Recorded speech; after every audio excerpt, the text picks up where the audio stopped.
Well, good morning, Jagender Rana here. The topic for our discussion today is cargo claims for oil shortages. Cargo claims for oil shortages. The marine underwriters receive cargo claims due to short receipt of liquid bulk cargo, although the cargo had been loaded, carried, and fully discharged without the fault of the vessel. So the marine underwriters, by their experience, observes that the claimant usually receive less quantity of cargo in commercial terms, even though no loss has occurred. So the loss, as stated to be found, is attributable to the fault of the vessel. Following are the reasons for shortages of oil cargo: trade ullage, the unexplained shortage, that is ordinary leakage; OBQ, that is on-boarding quantity or on-board quantity; remaining on board volumes, that is ROV, remaining on board; using of superseded tables for calculation of bill of lading quantity; vessel experience factors; and then competency of the surveyors engaged for supervised loading and discharge of cargo. In the early 70s, the importers did not experience shortage claims so frequently unless heavy casualties occurred during sea voyages.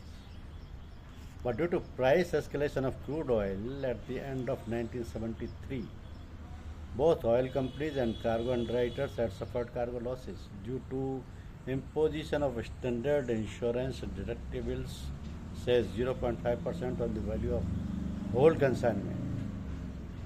So since imposition of excess on the higher value of consignment would have cost an oil company or receiver of the goods, initiatives was taken to curb down the losses and increase overall accuracy and accounting techniques for crude oil movements. Although a new set of petroleum measurement table was issued in the year 1980 to determine the destiny of oil at standard temperatures, but in some countries determination of density is still done by age-old measuring tables, which shows errors in accounting.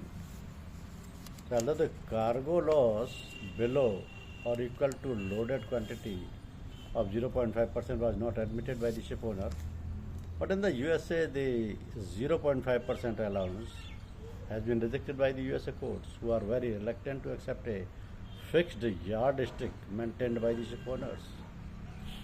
In all cases, as loss of quantity, if any, on account of differences between load port quantity and prior to discharge, may not always be within the trade allowances of 0.5% due to various factors. Now, another source of loss during voyage is on account of OBQ, on board quantity, and ROB, remaining on board. So, due to a short delivery of an on-board quantity and or remaining on-board quantity of cargo, since the ship owners become liable for such loss of quantity, the practice of crude oil washing has been introduced to prevent such losses. So, when such type of losses occurs, the cargo owner may deduct freight on account of ROV quantity, and the ship owners rely upon their defense on the ground that the ROV volume was not pumpable, either because of the ROV was not liquid, or even if the same was liquid, it could not reach by the ship's pipeline system and the pump. The oil cargo claims may occur due to the following reasons: shortage of quantity and deterioration of cargo. So, as per the charter party agreement and bill of lading shipper's cargo quantity, the specification should be considered as prima facie evidence, show the quantity and quality of cargo loaded on or to the vessel. So the carriers are liable for damage or shortage of cargo so long the cargo will be at the custody of the carriers. However, some inevitable losses may occur due to the inherent nature and or change in the chemical composition of cargo. So while dealing with the cargo claim, the underwriters should consider the type of voyage involved, such as simple, multi-port, multi-cargo, lightering, or ship-to-ship transfer operations.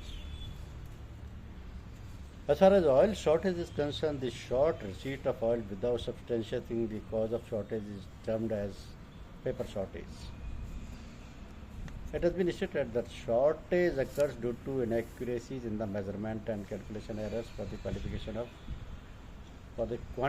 of liquid cargo. So, however, the ship should be careful to ascertain the actual cargo quantity loaded onto the vessels and while discharging the same to avoid unsubstantiating cargo shortage. It is important to note that the deficiencies in measurement techniques are related to a shore or terminal problems instead of faulty calibration of the ship's tank always. So the following are the areas of potential cargo shortage: load port loss, transit loss, discharge port loss, OBQ, ROB loss,